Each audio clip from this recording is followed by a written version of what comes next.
Colegas, bom dia. Tudo bem? Hoje nós estamos encerrando a nossa semana de revisão, com a questão dos domínios morfoclimáticos e já semana que vem, segunda-feira, nós já estaremos com um assunto novo, revendo aquele início do capítulo sobre população brasileira, os elementos formadores da nossa população. E hoje nós vamos encerrar essa revisão como um laboratório, né? Creio que todos nós estamos nos adaptando, mas foi um momento positivo até para que nós pudéssemos testar a ferramenta Google Classroom e tentar entrar em contato entre nós mesmos, professor e aluno, para que nós possamos chegar a uma utilização de uma forma positiva dessa plataforma que nesse momento dessa epidemia do coronavírus, ela tem sido uma plataforma válida, positiva para todos nós. Essa nossa revisão sobre a questão dos ecossistemas brasileiros, dos nossos chamados domínios morfoclimáticos, ela deixou algumas lacunas que a gente vai colocar um pouquinho para vocês relacionado à questão do impacto ambiental perpetrado pelo homem, não ao seu nível de exploração econômica, mas no seu nível da malversação do nosso espaço geográfico. Ok?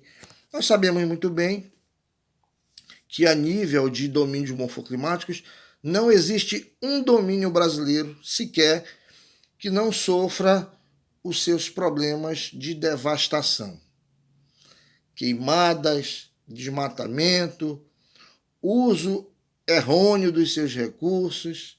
Por exemplo, lá nos campos, lá nas pradarias do Rio Grande do Sul, que é uma vegetação de gramínea, herbáceas, né? Aquelas colinas suaves, uma paisagem natural belíssima.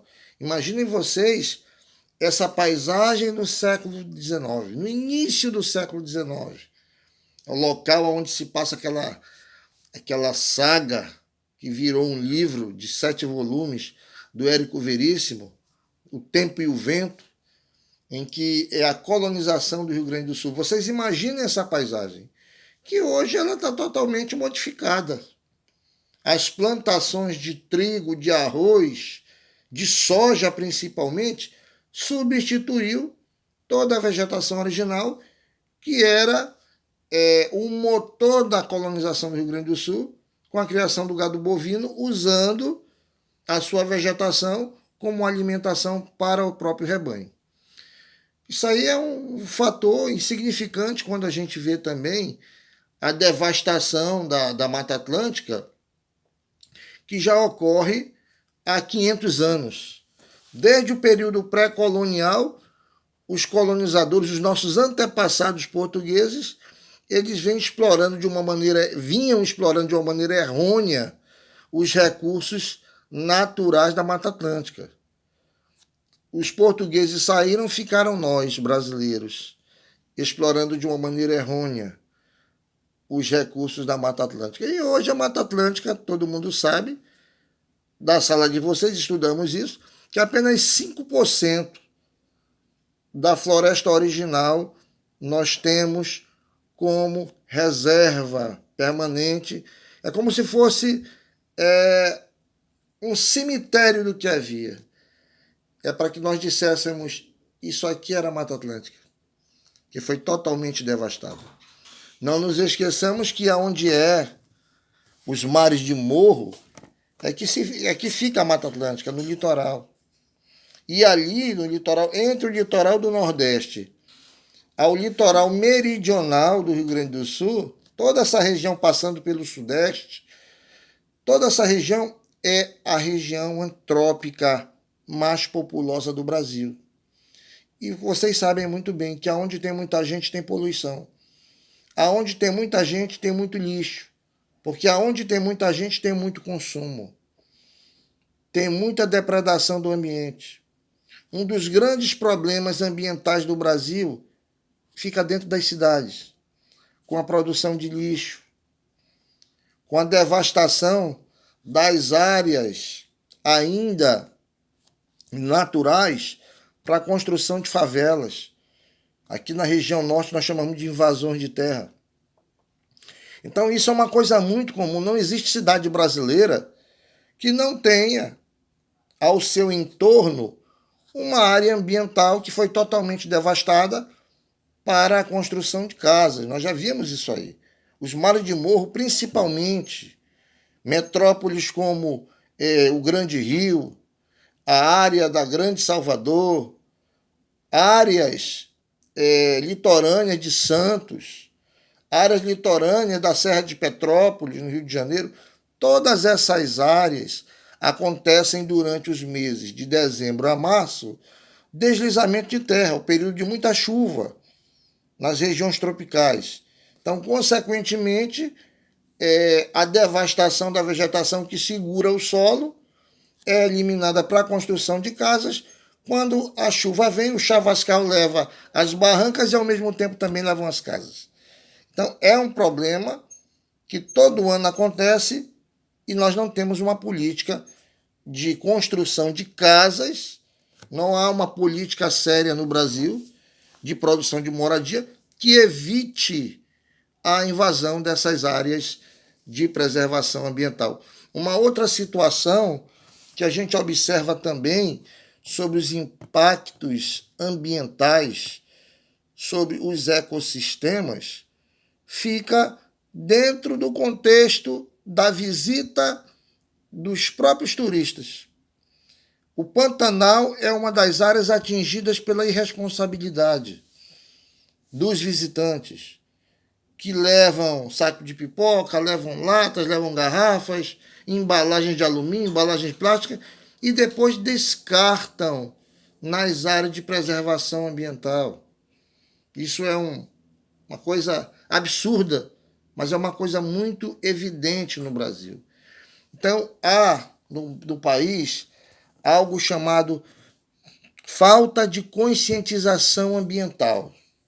Esse é o nome para os problemas ambientais que acontecem no Brasil. Então, a gente não pode somente criticar o desmatamento na Amazônia e concordar com aquilo que a gente vê diariamente. Se jogar lixo no meio da rua, se jogar lixo num bueiro que está sem tampa, o poder público ineficaz nesse contexto. Não existe cidade no Brasil que não exista caixa de água pluvial que não esteja entupida com saco de lixo. Não existe. Todas as cidades brasileiras têm essa problemática. Problemática da coleta de água. A água que é coletada é emitida pela encanação, que chega até as residências. Muitos desses rios são depósitos de dejetos que saem das residências e estão jogados no rio. Isso é uma coisa muito comum. Muito comum. O rio vai correndo e vai banhando inúmeras cidades no seu curso e vai recebendo os dejetos de cada cidade. E cada localidade que coleta a sua própria água é responsável por eliminar esses coliformes fecais e dar uma característica adequada de consumo. Nem sempre se consegue. Eu não sei se vocês acompanharam o que estava acontecendo no Rio de Janeiro entre dezembro e janeiro. A água do Rio Guandu totalmente inadequada para consumo, mas estava sendo mandada para as residências. A água saía amarela e não era de barro, era mistura de fezes. Vocês vejam o absurdo que acontece no Brasil. Então, infelizmente, se nós vemos a Caatinga ser destruída, se nós vemos o Cerrado ser destruído, se nós vemos o Pantanal ser afetado na sua estrutura de ecossistemas por turistas, pela própria expansão da lavoura de soja. A soja hoje é um dos grandes tesouros dos donos de agronegócio, mas é um dos grandes venenos para a preservação ou conservação ambiental de domínios morfoclimáticos no Brasil, principalmente pegando áreas do Cerrado e do domínio amazônico. Nós observamos também outras características negativas sobre a questão dos nossos domínios, quando nós observamos que a maior parte dos nossos domínios são explorados não por brasileiros, mas por empresas estrangeiras, que não estão preocupadas com o meio ambiente. Não estão preocupados com o meio ambiente deles. E aqui, as mineradoras que exploram ferro, manganês, alumínio, cassiterita, deixam lá o prejuízo, principalmente na Serra de Carajás, o maior exportador de ferro no sul do Pará, no norte do Pará, no Rio Trombetas, próximo ao limite com o Amapá, explorando a bauxita, é um dos elementos mais prejudiciais na questão de exploração mineral, é o uso e a exploração da bauxita. Porque para você conseguir a separação da bauxita da alumina, que é o recurso que se produz o alumínio das nossas panelas, se necessita da produção de muita energia. Então, o que eles fazem? Eles vêm para o Brasil com energia subsidiada, uma energia mais barata do que para o cidadão brasileiro, e, por conseguinte, eles levam os nossos recursos minerais, pegam o lucro e vão embora. E nós ficamos com os prejuízos aqui. Então, colegas, para que nós possamos entender que os nossos domínios morfoclimáticos, eles precisam ser resguardados, nós temos que ter uma ação não somente pública, mas também privada. E por que não dizer também comunitária? Todos exercendo o seu papel de cidadania. Todos. O que falta no Brasil é o conhecimento ambiental por parte do seu cidadão, em que todo e qualquer cidadão brasileiro ele tem o dever e, ao mesmo tempo, ele tem o direito de ter o ecossistema ao qual a sua cidade se encontra preservada. Todos nós devemos ter bem-estar.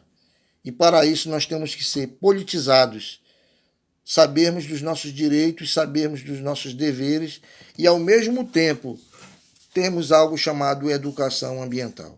Ok? Espero que tenhamos contribuído para o aprendizado de vocês com essa pequena aula relacionada ao que nós já vimos sobre os domínios morfoclimáticos, os seus ecossistemas. E, novamente, lembrando que se nós não tomarmos as medidas cabíveis, quando eu digo nós, sociedade, porque, infelizmente, a maior parte dos nossos políticos não atendem os nossos anseios, e sim os anseios de uma classe econômica dominante. Mas se nós não tomarmos medidas de preservação, como a própria palavra diz, preservar, ou seja, antes de usar, já deixá-la guardada para as próximas gerações, nós não teremos recursos para os nossos filhos e para os nossos netos, ok? Então ficamos por aqui, semana que vem assunto novo, bom final de semana, aproveitem, durmam um pouquinho, não esquecendo, bom filho, bom de bola e bom na escola. Tchau, tchau. Hasta la vista, baby.